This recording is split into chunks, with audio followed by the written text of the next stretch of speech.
parce que kimia et lukamage pas ya mutu nyonso. Hébreux 12 14 Bible lobby, recherchez la paix avec tous et la sanctification, sans lesquelles personne ne verra le Seigneur. So tali version ozomona o luka sanctification, o luka paix la sanctification, ce qui biloko ami balé ezate omona nzambe te. Lokuta ba prophétie montée ozana ba petit na yo bazotambola base de la bonne information tango yo oroya liboso ya église. Moi ce qui m'étonne que mutayebi que marambo na olo basiko na kokosa, mais il a quand même parlé en langue, donc ça fait très mal.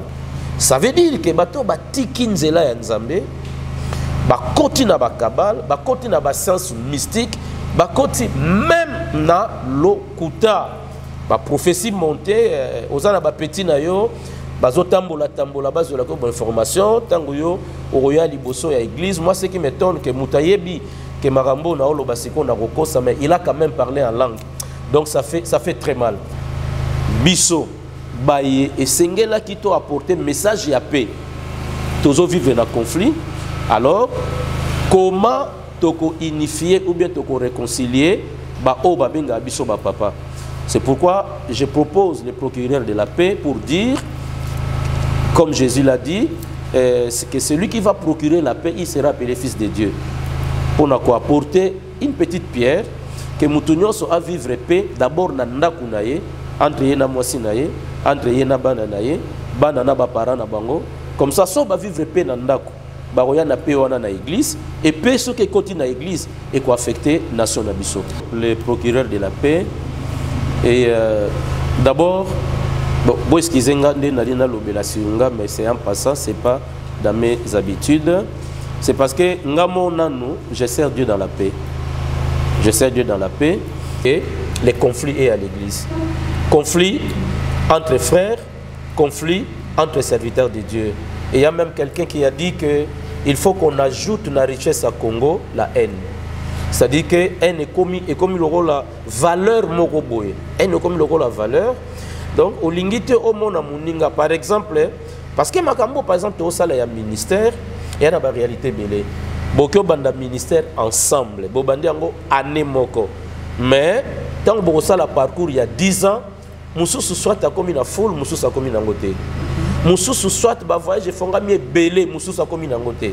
Alors ce qui moutou azana moté maté ya ko supporter bénédiction o nzamba pesi na moutou Moussou. Alors à quoi empoisonner parce que na moté manaye avant d'ici haine. Ndoki soki nanu ayini yote a oboma yote, même azan ndoki soki nanu ayini yote a oboma yote, c'est-à-dire aujourd'hui on ne se supporte pas, c'est-à-dire élévation à Moninga nazo supporter en côté, bénédiction à Moninga nazo supporter en côté et n'empoisonner, c'est-à-dire tout ça ça vient du conflit, ça vient de la haine oyo ezilelo et sika nakati na église. Donc conflit et nakati en conflit la haine et position na église. Alors toza na musala ya kosala pour na to combattre biloko wana et aussi diable pe sikoyo parce que eloko nyonso ya mabe sala maka ezala rapé na profit ya diable akota na sima pour amplifier yango et ya makasi. Donc c'est les conflits, c'est la haine qui sont à la base des empoisonnements, papa Maxi. Mais papa Odoma Futa bande bazola biso zo monte que diable azo ko ba toujours il y a pour avancer dans la mission, papa. Makamongo de bique, bozo sala tout. On me un peu ko éradiquer on a quatre églises, mais ezo kolaka papa, ezo continue.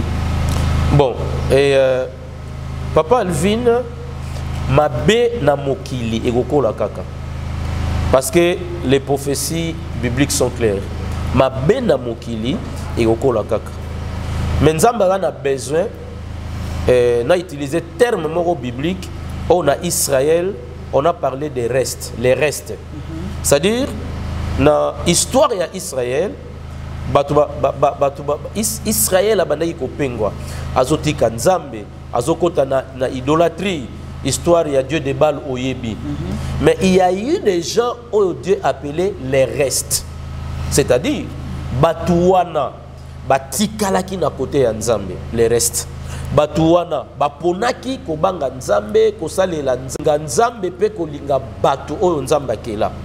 Donc ça veut dire que na tant oyo tozali toroki kosala nyonso tokosala. Et nous ne devons pas aussi savoir que le monde va vers sa fin. Et comme le monde va faire sa fin, l'iniquité sera accrue, dit la Bible. Donc, ma bé ko kitate, ma bé ko kola. Mais ba reste ya Nzambe, bazala attaché na Nzambe, ba continuer ko salela Nzambe sans que puissance wana ya molili influencer bango. Mais dire que, là je vais être franc, dire que musala obiso tozo sala, tozo linga ko sala, et ko stopper penza ma bé sili, c'est que ça va contredire la Bible. Donc l'iniquité sera accrue. Mais ceux qui sont restés avec Dieu vont continuer comme ça là, Moussala ya Nzambe, et à la fin de toutes choses, chacun de nous aura sa récompense et son salaire. Mais ce qui est grave, papa Odoma Futa, ma bé ezokola na mokité, na ba païente, mais ma bé ezokola na kati l'église. Mais c'est parce que ben filtré ba côté télévision.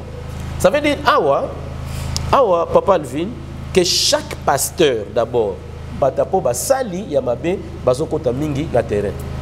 Merci beaucoup, pasteur Odoma Futa Bande Bazolanda biso papa. Naebi ko zadi papa na kati église versé dans les écritures papa na ninga ko me ko aider bana na o bazolanda enseigner mon papa. Na kati toujours ya Bible. Tozo mona que Saoul abana ina Nzambe. Mais Bible zo ya ko ba que l'esprit du Seigneur se retira de Saoul. Et un esprit mauvais venant du Seigneur et entra en Saoul.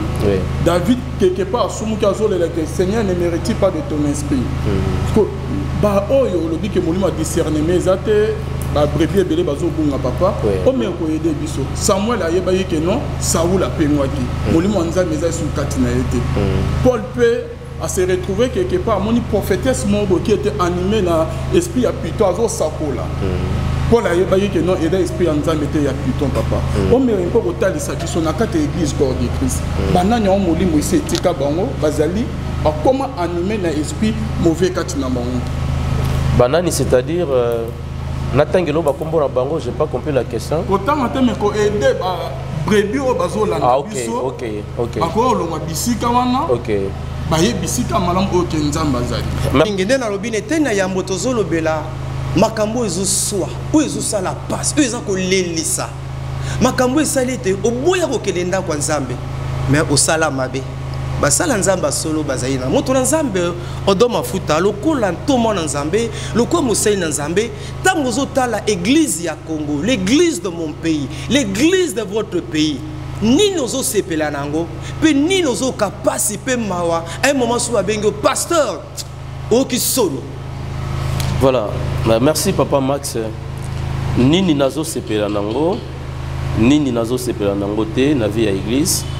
Bon, nazo sepela parce que banda ba année autouti, sotozi ba année 70, ba année 80 na place tokomi, il y a quand même une évolution. Une évolution toloba par exemple na cadre ya l'église na biso ya réveil, église il y a réveil automatiquement à l'époque ezalai kaka hangar, ezalai kaka bash bache likolo, mais lelo quand même tozomona ke batu ya Nzambe et basali effort église ekomi kotongama église olongwe mandalala elongwe na se nzete église ekomi bâtiment et puis ezape église ayepe na influence na kati ya mboka parce que à l'époque ezaki difficile au monde même une autorité andima kokende kokota kosambela na église babengi ya réveil mais évangile etamboli et babongoli mitema bazali sauf que tokomi na tamoro boye oyo personnellement toza komona chute et salami na chute wana remarque liboso ezali oko remarquer que tango réveil yaki babar ekangamaki babar nde komaki ba église mais tango tozo chuter tango tosali chute tozomona ke babar ezongi na mouvement koleka même ndenge ezalaki à l'époque et puis bato ya ba peuple ya Nzambe bazali lisusu kosala confiance ndenge esengeli na basali ya Nzambe par rapport na ndenge ezalaki ya liboso nde regret na ngai ya solo toza kaka na eteni ya liboso wana mindine sali ete lelo respect oyo moto na Nzambe azalaki nango na tango wakala tango zoe babenge this is the man of God Bilmozo bima na libanda mboka quand on voit nous this is the obika I'm the man of God, c'est je suis l'homme de Dieu. Asa ko tout ça il pas faut contrôler oté. Mais depuis un certain temps na Congo oyo limemia o ba to pesa ka moto na Nzambe et ba théâtre buzoba toujours pasteur. Makamyo nini ezanini quels sont les éléments où esali te respect wana ezali sous-souté. Voilà, et loko esali papa Max que respect au tozalaki nango to perdre yango eza infiltration. Donc église aza infiltré na banani, aza infiltré na ba audacieux. Donc mutu aza audace, il a le courage, il a l'ambition. Abandi église menzamba benga été. Élément à liboso yangwana o eza très important parce que ce qui mutu azui appelle et pas yanzambete, c'est un assassin. C'est un assassin, c'est-à-dire azana souci à peuple wana te. Yé problème na ezali libumu na ye, voyage na ye, banda kunaye. Infiltration et koti na église et puis ezui baracine. Alors tango mutu a un infiltré aza muto d'abord yena Christ bakutanate. C'est-à-dire c'est un converti akutana Christ te. C'est-à-dire lui-même n'est pas sauvé. Mais aza simplement na audace, aza simplement na mission à bandi musala. Et peuple nabiso parfois, excusez-moi les termes, mais peuple nabiso parfois, aza peuple mort, aza sans discernement. Place nyoso amona musique et beti, place nyoso amona ka mutakwei, place nyoso amona ka basakoli pona yeza église, aza na discernement te. Alors manque ya discernement. Et ça dit que ba infiltrer ba côté une église, ba bengami ba prophète, ba bengami ba pasteur, ba bengami ba évêque, ba bengami ba nani. Alors le col à bango baza ba infiltré et ils font n'importe quoi. N'importe quoi. C'est-à-dire azo vivre ndenge mopaga na vivaka ndenge infiltré azo vivre. Mais natango peuple aza kotala mutu wana za pasteur. Alors azuba pasteur nyonso atie bango na saki moko sans ayeba ke mutu wana za infiltré parce que discernement azana yangote. Mais papa odoma futa bando bazola na biso yo zali papa na kati ya église bobani salon depuis kala. Lorsque vous constatez eloko wana papa qui va infiltrer ba côté na kati ya église bazo se méconduire. Parce que devant na bino ya ba papa c'est comme si que bozo c'est la montée. On dirait qu'il y a une certaine complicité, les gens ne réagissent pas, les gens ne parlent pas. Pourquoi cette passivité? Bon, papa Max et papa Alvin, moni tozana problème hein, tozana problème. Bon, n'a pas plus loin. Selon constitution na biso ya mboka et mutu nyonso aza libre ya kosala église na ye. Ya kosala pe doctrine na ye. Alors soki akeye pa na l'état azana mbongo na ye afuti l'état PC mikanda a reconnaître ye parce que loi na bisonde ne yangwana donc tout le monde est libre ya kosala église na ye mais na respect ya ordre public. C'est déjà un danger. De deux, muto aza infiltré souvent ba infiltré likolo na ye muto azala te. C'est-à-dire aza ye moko. Donc il se fait comme un pape. Parce qu'il y a même des gens chez nous ici qui s'appellent des archipapes. Donc likolo na ye muto azate. Alors lokola likolo na ye muto azate. Constitution ezopesa ye droit à ça la église pour nous contrôler mutabongo eza très très difficile. Maintenant musala ya makasi epesa meli na baebazo kamba biso, c'est-à-dire nos dirigeants. Église nyonso par exemple, oyezali église membre, il y a RSC par exemple, il y a RSC par exemple, ba kondina RSC bazali. Donc bangonde baza na rôle ya jouer parce que mutu wana aza infiltré mais akomi membre na bino. Lokola komi membre na bino na RSC par exemple, donc bino bokomi na responsabilité ya rolande la témoignage na ye, comportement na ye, sa façon de travailler. Ce qui azali conformité na liloba nzambe azo mérité bachaye sous une action disciplinaire. Alors ce qui se koye loko na part ya bato bazo kamba biso ezate mutu wana pe loi eza ko autoriser kaza libre ya kosala l'église na ye ces choses vont demeurer, ces choses vont persister et ça fera toujours la honte de l'église. La honte de l'église. Merci beaucoup papa Odo Mafuta. Et là, moko ya basa na nzambe na temps comme on était, auto okufa mikolo papa. To mona pe papa wana sala ba campagne, ba séminaire na ba triompha, na ba stade, na ba imikawa. Na ko autant comme on était, mais après liwana e papa ba réalité mingi bini. Ba collègue ne bazolo, ba famille ne bazolo, ba proche ne bazolo, ba ki pasengele mawana nzambe. Que pasteur amemaki moto ya ba pa ya na kati l'église, a travailler na ba kisi. Aïskoka, Salabamankona. Réaction n'est qu'aux années que un serviteur de Dieu, aux auteurs de Bananzambe, na Bible na mabo, mais aux autres, la paix Satan. Bon, ils ont regret. Bon, c'est ce qui fait aussi qu'aujourd'hui, Bato Belé, Bazala, na confiance na basali Nzambe. Parce que tant on a l'obéla qui infiltration, ça dit faut comme appel dans domaine wana. Il y a des gens réellement appelés par Dieu. Nzamba bengaye abandi musala nzambe tout bonnement azo ko avancer mais à se rendre compte que azo vivre ba difficulté matérielle ba difficulté financière alors à lukia ke nzela ya facilité mais au moins azo qui appelle pas nzambe donc un appelé mais égaré maintenant accueilli azu bakisi selon ye bakisi wana eza po epesa ye popularité epesa ye toute une foule epesa ye ba voyage epesa ye ba relation tout ça mais sans ayeba ke biloko wana eza koboma ye alors c'est regrettable mais ce ne sont pas des choses à nier parce que il y a des gens aujourd'hui au bazo travailler na feu étranger mais souka na bango ezala nini mais regardez ce que dit la Bible hein? Na parabole il y a bleu na ivré et na libandeko ba prêter attention. Ce qui est mauvais dans la société na biso eza que batu bakomi ko bosana pe ko nier présence ya basali ya Nzambe na mokili et spécialement chez nous par exemple au Congo. C'est-à-dire dès que okutani na mutu pasteur donc au raisonner likambo moko oyo yebi pasteur moko asala ou bien simbakisi ou bien azemisa une jeune fille babota na ye mbala moko ozipe pasteur oyo omoni wana lokola kaka pasteur o wana yo yebi alors faux eza mot français mais eza opposé na vrai.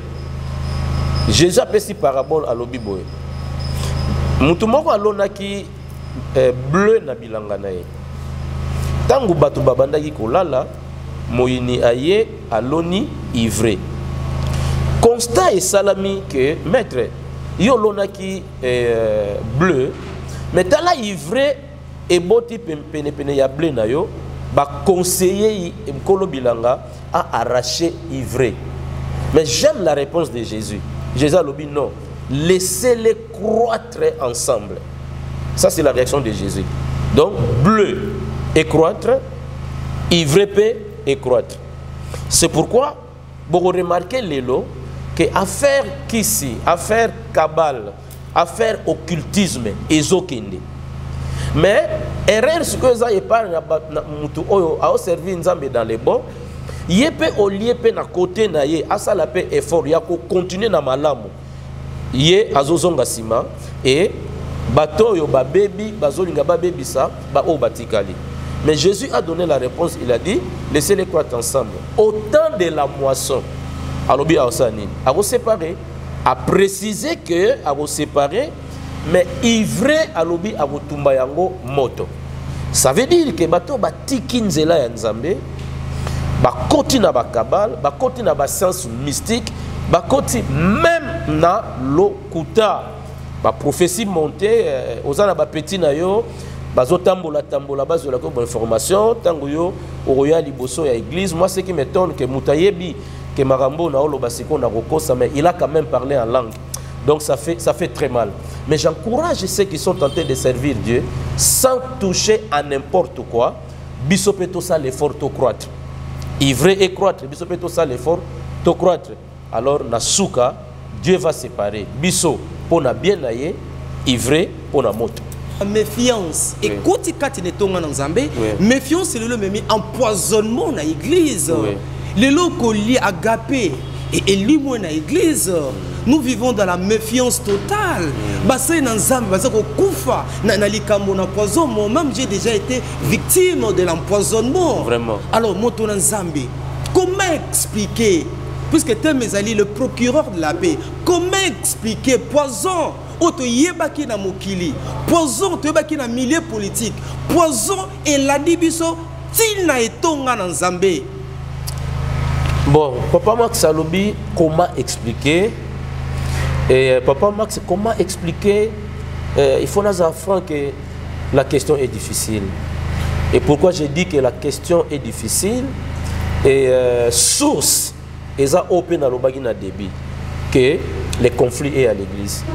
Conflit entre frères, conflit entre serviteurs de Dieu. Et il y a même quelqu'un qui a dit qu'il faut qu'on ajoute la richesse à Congo, la haine. C'est-à-dire que la haine est comme la valeur mokoboye. Haine est comme la valeur. Donc, au lingite au monde muninga, par exemple, parce que Makambo, par exemple, au salaire y a ministère, il y a une réalité belé. Beaucoup de ministère ensemble, bobandi ango année moko. Mais tant que ça la parcours il y a 10 ans, Moussou soit a commis la foule, Moussou a commis la côté. Moussou soit ba voyage fonga mi belé, Moussou a commis la côté. Alors ce qui mutu azana moté maté ya ko supporter bénédiction o nzamba pesi na mutu Moussou. Alors à quoi empoisonner parce que na moté manaye avant d'ici haine. Ndoki soki nanu ayini yote a oboma yote, même azan ndoki. Soki nanu ayini yote a oboma yote. C'est-à-dire aujourd'hui, on ne se supporte pas. C'est-à-dire, élévation à Moninga, nazo supporter en côté, bénédiction à Moninga, nazo supporter en côté et n'empoisonner. C'est-à-dire, tout ça, ça vient du conflit, ça vient de la haine, oyo, ezulelo et sika, nakati na église. Donc, conflit, et nakati en conflit, la haine. Et position na église, alors, toza na musala ya kosala, pour na to combattre biloko wana. Et aussi, diable pe sikoyo. Parce que, et là, on a mabe salamaka, et ça a rappelé un profit à diable à côté de sima pour amplifier en et ya makasi. Donc, c'est les conflits, c'est la haine qui sont à la base des empoisonnements, Papa Max. Mais Papa Odoma Futa Bando Bazo dans le au moins que diable a toujours il y a pour avancer dans la mission papa makamongo de que bozo sala tout on me un peu ko éradiquer on a quatre églises mais ezo kolaka papa ezo continue. Bon, et Papa Alvin m'a bé na mokili et goko la kaka. Parce que les prophéties bibliques sont claires. M'a bé na mokili et goko la kaka. Mais nous avons besoin n'a utilisé terme moro biblique. On a Israël, on a parlé des restes, les restes. C'est-à-dire, dans l'histoire d'Israël, Israël a bandai ko pengwa azotika nzambe azokota na idolâtrie histoire ya Dieu de Baal oyebi mais il y a eu des gens où Dieu appelait les restes, c'est-à-dire batuwana batikalaki na côté ya nzambe, les restes batuwana baponaki kobanga nzambe kosalela nzambe pe kolinga batu oyo nzambe akela. Donc ça veut dire que na temps oyo tozali Toroki kosala nyoso tokosala. Et nous ne devons pas aussi savoir que le monde va vers sa fin. Et comme le monde va vers sa fin, l'iniquité sera accrue, dit la Bible. Donc, ma bé ko kitate, ma bé ko kola. Mais ba reste ya nzambe, bazala attaché na nzambe, ba continuer kosala la nzambe sans que puissance wana ya molili influencer bango. Mais dire que, là je vais être franc, dire que musala obiso tozo sala, tozo ninga sala, et ko stopper penza mabe sili, c'est que ça va contredire la Bible. Donc l'iniquité sera accrue, mais ceux qui sont restés avec Dieu va continuer ko sala, musala ya nzambe, et à la fin de toutes choses, chacun de nous aura sa récompense et son salaire. Mais ce qui est grave, Papa Odoma Futa, mabe ezokola na mokité na ba païente, mais mabe ezokola na kati église. Mais c'est parce que ben filtré par côté télévision. Ça veut dire Papa Alvin, que chaque pasteur d'abord, chaque pasteur a la responsable de l'église. Ça veut dire que celui qui n'est pas appelé au ministère, Mouto a bengami na ministère te, ba pesa isikate. Parce que c'est pourquoi moi j'ai toujours dit à mes enfants à l'église que ceux qui ont l'ambition de tu vas mourir. Tu vas mourir. C'est-à-dire que chaque pasteur a un responsable. Il y a bananaye. Moto a appelé au ministère à son encadrement. Conseil la nzambe na nini? Pona? C'est-à-dire ceux qui mutaye anga sa la nzambe pona kitunga. C'est-à-dire pona mabonza. Voilà. Mutu alinga sa la nzambe pona mabonza. C'est-à-dire mutamoni que si kokufana ça veut dire il va souffrir. Il va souffrir. OK. Il va souffrir parce que quand Dieu ne t'appelle pas, ozana visé na yo que na banda eloko moko quelque part OK ko banda oyo na lingala bakino ba oloba OK ko banda bor na yo. Dieu n'est pas avec toi parce que nzamba sanini nzamba bengi yote. Et maintenant que yo ke ipozwa mbongo, ça dit bandimi wana o bandaka ko sanini ko kamola bango. Ko kamola bango alors okokota pe na babiloka mystique. So possible mystique teme okota na lokuta ya ko monter ba miracle, ya ko monter ba prophétie.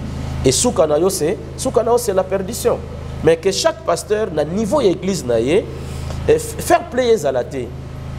Moi no abengamité na ministère ya parole, abengamité na ministère ya parole, même après ça nga mbongo na kopesa ye esikate na ministère ya parole. O yaza diacre, azala diacre, o yaza intercesseur, azala intercesseur, mais quant au ministère, il ne faut pas donner la place à ceux qui ne sont pas appelés.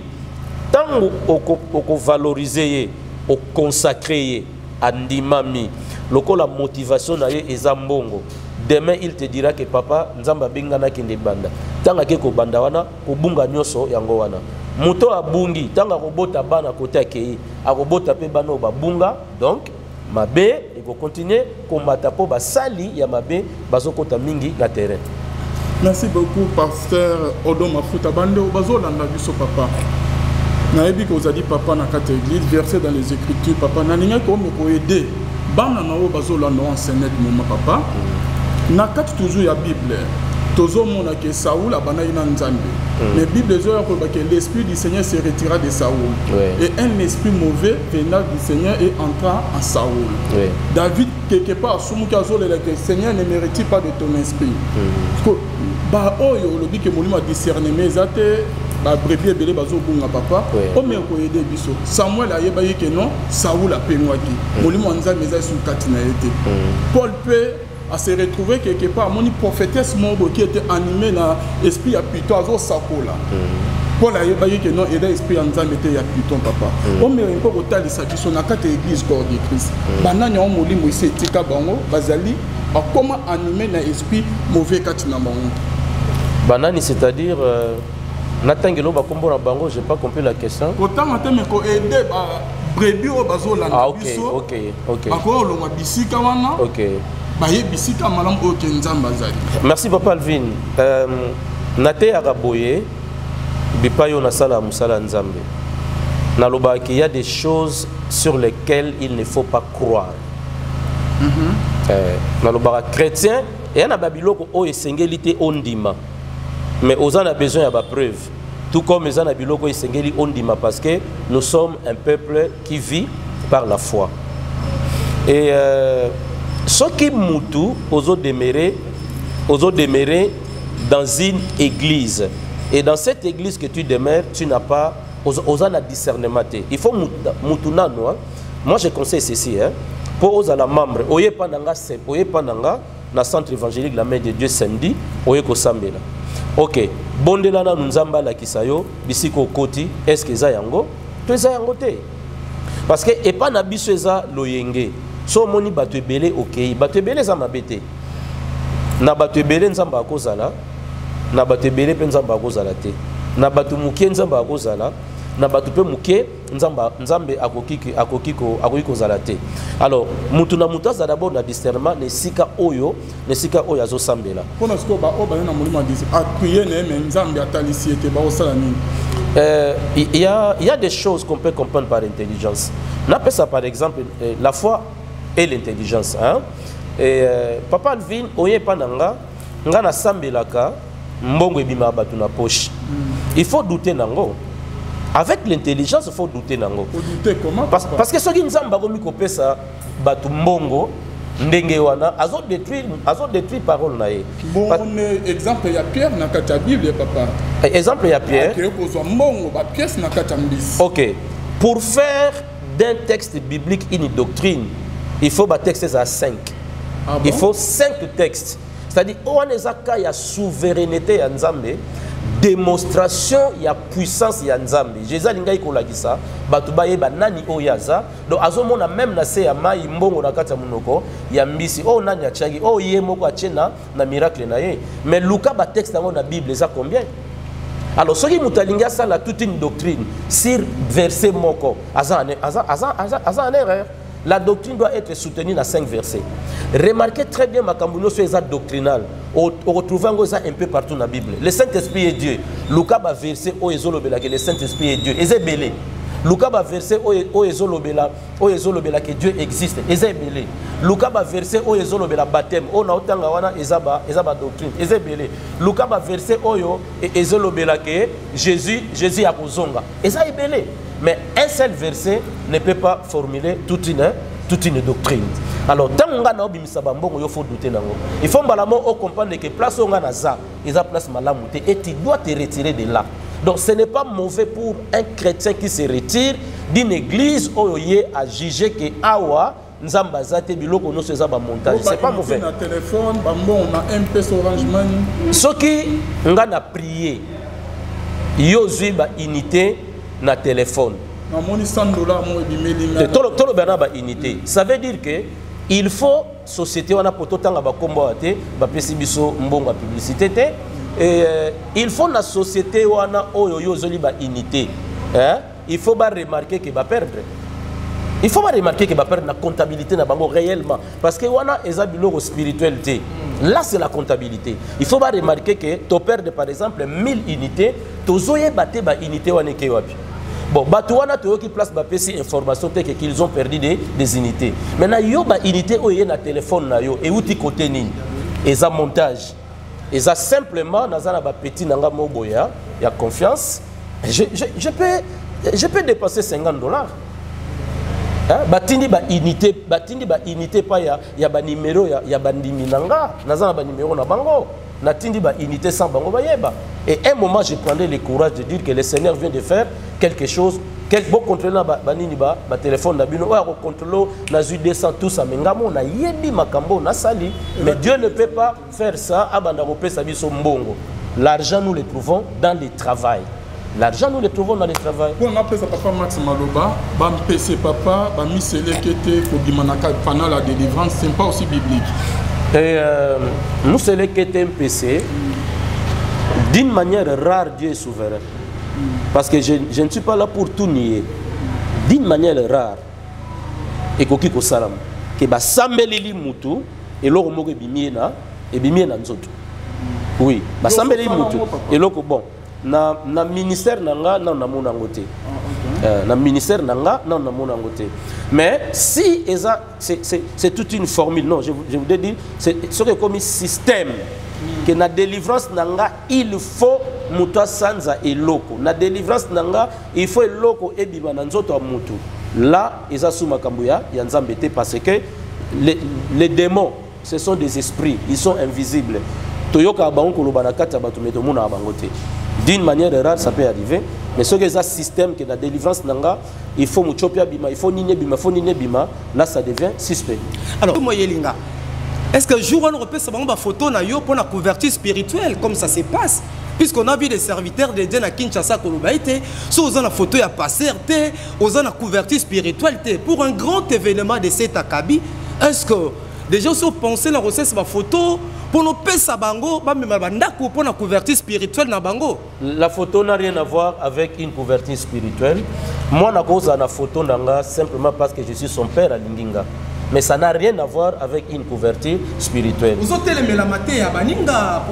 Non. Nous avons aimé la matière à Baninga, mais na lobby que la photo n'a rien à voir avec. Pourquoi contradiction? Baninga balobi en open na médias tolandi dans les réseaux sociaux.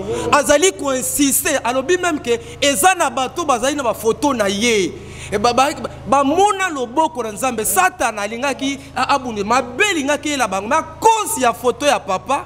mais bazwa lobiko comment otelemela baninga oui avant de pas répondre to pèse exemple to tanga kombo ya Sonic Afuta et pourquoi zo bo autant comme pasteur le bien te kotanga ba te a créé polémique te mais là juste pour la plus de précision te a créé polémique te na lingité pasteur on a quand ça qui na répondre malam na répondre sana yeba ezanani là c'est mieux oui balube pas bon en tout cas en fait makamto ça les makambo nzambe nous devons être sincères. Nous devons être sincères. C'est-à-dire, il y a des choses que Dieu fait, il y a des choses que Dieu utilise. Je suis un homme équilibré. Moi, j'accepte et je crois que mon diminanga pose un problème. Hein? Na conviction na ye, nga kuna na zate. Hein? Azu photo nanga simba le papa nzambe oyaza musali na yo na ina vivre miracle. Nga na yebite. Ayelingai témoignage on attend na salaki boylikambo et salamaki. Moi je ne vais pas l'encourager que continuer pour ça lango. Non, je vais l'empêcher que le col de salabi n'a une conviction lobby ko ça nini. Ko bandela yangote parce que protection divine tozokango et pas ya nzambe. Et non pas nanzela ya photo nanga. Là vraiment excusez-moi, je suis désolé que la photo n'a rien à voir avec la protection divine. Ok, papa, donc, tu as baninga mingi. Question moyen ninga pena posé sur église, ministère pe ya papa na bano bazo la nabiso papa. Ozo bimisa passa na nzambe lele net ko ozo beta disolo oyo toujours papa. C'est juste un tome qu'un peu pour la réponse que vous n'êtes pas dans mon être aux vivant papa. Oui.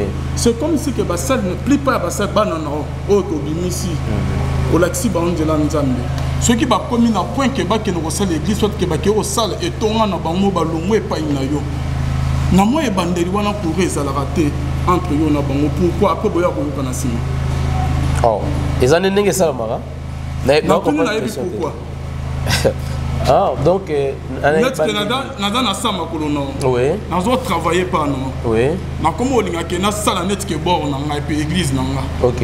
Ba période doit courir le caractère. Ah. Les années. Donc, aux en a quelques exemples na moni. C'est le nouveau projet. Mais na boga autant pe ba kombo. OK. Bazar mi balé to mi sa.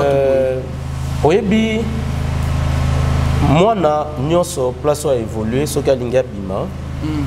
Moi, koninga nizala kaka. Et pourquoi? Et koninga nizala kaka d'abord ba fidèle au tozana bango, balingaka toujours ba bimisa ke moi na nazama be, yangwana linga sanini, alinga kende. Et ba n'importe quoi et ça la dine ekolobama. Mais quitte à yoza la prudent attaque papa o encadré sorti ya mwana. Mwana o alobi ke non nazo bima église nangai et vous allez jamais na communauté samedi. Il faut qu'on encadre, il faut qu'on bonde la peau naïe à qui ne continue musala nzambe mais aïe bah que yo papa aux alliés. Il est vrai que nous avons connu des problèmes comme ça, mais le problème on a to connaître en goza et zo ou ta pensé pas n'angate. Ce sont les fidèles, la fidèle ne va pas comprendre que. Et pas banate. Pardon? Et pas banato et pas noté. Ah, ko pas ya bana. Pourquoi on a posé question bon, moi na cause na incompréhension par rapport à appel naïe. Moi na cause na incompréhension par rapport à appel naïe. Peut-être bon appelle son exemple yozo diriger cellule. Mais nzamba yebisio que cellule wana est comme église. D'accord. Mais na ngai siko naza papa na yo na comprendre que si on a gardé moi na au longtemps. Oh nazo benga lelo selili église onga nazo kamba lobby egozala église o ya zo kamba église yango ezana communauté na ngai te. Donc il faut na aider yo to. Na ko aider yo to comment na ko permettre yo okende to longola mbala moko kombo wana ya samedi to bondela pona yo okende ko sala musala nzambe selon vision o nzamba pesio. Au moni place wana ba incompréhension et ça nini et ko bima. Mais ngai en tant que papa na ko encadrer mouvement wana nyonso jusqu'à ce qu'on vende kimia relation d'angana yo et ça malam. Ok, merci beaucoup papa. Ouais. Et là une mission na biso théâtre au prochainement na ngaka qui n'a posé question. Merci. Parce que les gens na 3 bana na moko na yebi. Oui. OK, na yoka ba masolo wana. OK. Maman ko pa voyager boye déjà dans sous ça. Merci beaucoup papa. Odo mafuta, question ya sou que ça toujours makamezo ça na église hein. Bible zo ba que venez à moi vous tous qui êtes fatigués et chargés, je vous donnerai des repos. Mais na kati église en bandimi ba komi ko ya papa, ba komi ko conditionner bango lobi ko na bango na mbongo. pour que vous la béni, pour que vous délivrante, pour que vous voyage au bala, tinanon bongo, pour que vous mabota, tinanon 1500, 800 $. Comment vous trouvez ça, papa? Bon, je vais dire Nabato Baolanda Bisoke à Kinshasa, en particulier, en général dans la République démocratique du Congo, il y a des serviteurs de Dieu qui ne font pas ça. Bazali et Bazali pe Mukiete, Bazape et Belé. Parce que le problème c'est que Bazo juge Biso Basal Nzambe par rapport il y a quelques étiquettes. Alors que Basal Nzambe Baza et Belé, Oyope Bakinois, Bayebite. Il y a des gens qui ne font pas ça. Il y a des gens au Bazo Sala, délivrance, Oyo, Baza Kosambi la Pona Batu, sans Basenga Batu, Mbongo, Bazali. Mais au Bakoti na domaine wana ke po monanga, il faut au foot affiche. Bon, en tout cas, Nzamba Sunga on va comprendre que les démarches eza wanate. Mais ceux qui ne le font pas, au Bazon Dima, biso ton dimata mutaye na bureau boye, au prier pour na mutuana. D'abord quand il vient, na neloka osenga yote, parce que pour yo pesanga, il faut Nzamba toucher mutema na. Ezana batumso yambi na bureau, alinga telema azu 1000 francs. Je parle de 1000 francs. Je parle de 1000 francs. Azu 1000 francs que papa offrande nangai. Ozu muso appelle sur 500 francs. Ozu muso appelle sur 5 $. Muso appelle sur 10 $. Nzambe ko pambolo papa, nzambe ko pambolo pa mutu mususu appelle sur 100 $, na volonté na bango. Et Batupe ya bongo baza ibele. Je voudrais que le peuple congolais à mon akate que nyoso na Kinshasa za ko beba malamu eza lisusuté. Non, il y a des hommes d'église, il y a des hommes de Dieu qui gardent encore le feu de Dieu, qui sont restés avec Dieu, qui sont tentés de servir Dieu.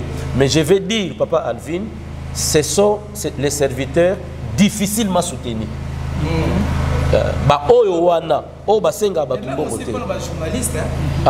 De même aussi, là je vous soutiens. Oui. De même aussi pour les journalistes. Baoba boy côté kakibonzambe. Baoba zo telemela ba mankiona. Baoba zo telemela buzo ban église. Ngali a poison.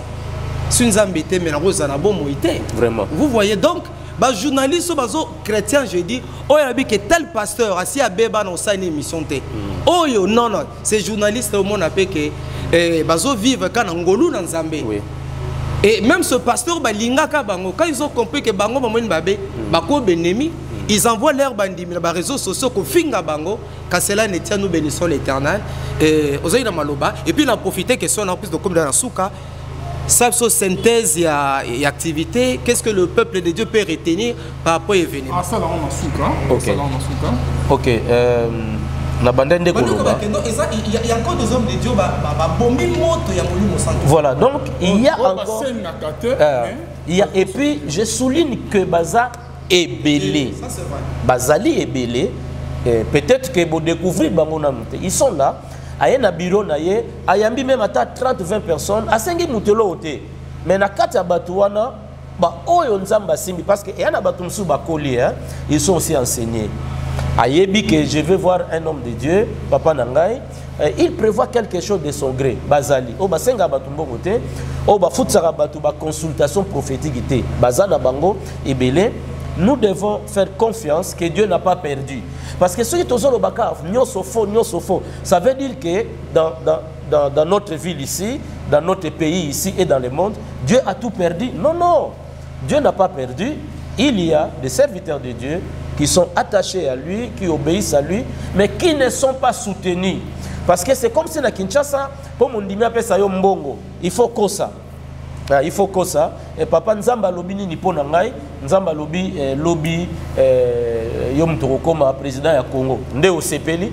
Alors que on a lobby pour ça là au plaisir. Mais ceux qui prophétisent selon Dieu, ils sont là. Ceux qui sont charismatiques selon Dieu, ils sont là. Ceux qui sont attachés, qui obéissent à Dieu mais qui souffrent, ils sont là. Donc il faut toyer, s'il y a les faux, il y a aussi les vrais serviteurs de Dieu qui sont en train de servir le Seigneur. Merci beaucoup, Papa Odon, apôtre Odon Mafuta. Merci na bande union tout bazola na biso to komi na suka papa. Question ya suka ezali karake. C'est comme si plus pas ba pasteur église de réveil Nicolo papa. Bozo la kisasu bandimi croate. Bokomo la kisabandi. Ole ke bola kisabandi elonganza mais bozo la kisabandi loboko nzambe. Une fois que soy mondimi aye Azui Libala, Azui Moussala, Akimine Azolu Kasusu pour générer. Pourquoi système on a papa? Ok, Papa Alvin, réponse ezala peuple na o na uti koloba que bato bazo juger basali ya nzambe à partir ya quelques étiquettes au bazomona na YouTube na télévision. Il y a des hommes qui prêchent la repentance jusqu'à aujourd'hui. C'est rare, hein, papa? Non, non, non. Il y en a. Il y en a. Problème est ali, hein. Et Moutounio sauté à Zolekana YouTube. Moutoupenio sauté à Zolekana la télévision. Moutouta yebi. Au moni, bon, exactement ça contexte on a été, mais na mekolo bango ka po ipe sa moi sens. Tango Eli abandai ko kansaza ye mokonzamba ebisa yeni. Afsé que non naza encore na 7000 et 7000 wana pe bafuka melanani. Balete. Voyez, Dieu a ses serviteurs qui prêchent l'obéissance, la sanctification, les retours de Jésus, l'intégrité. Ils sont là. Mais Batoune bayebi bangote. Donc Batou, bazo talaga oyo bango bazo mona et bazo juger toute une nation comme le Congo ici à partir ya poignée ya mukie oyo bazo mona na télévision, bazo mona na réseaux sociaux. Mais il y a des serviteurs de Dieu qui travaillent et qui prêchent sur la repentance, le retour de Jésus, la sanctification avec insistance. Ils sont là. Ouais. Tout s'attend papa Mkolongo. Bon, la synthèse du séminaire. Voilà, le 27 août 2023, à partir il y a 14 heures, le 27 août 2023, à partir il y a 14 heures, tu as na Showbiz, pona koyoka liloba nzambe, pona kobondela pona mboka na biso. Kobondela pe pona mabota parce que kimia elukamaki pa ya mutu nyonso. Hébreux 12 14 Bible lobi rechercher la paix avec tous et la sanctification sans lesquelles personne ne verra le Seigneur.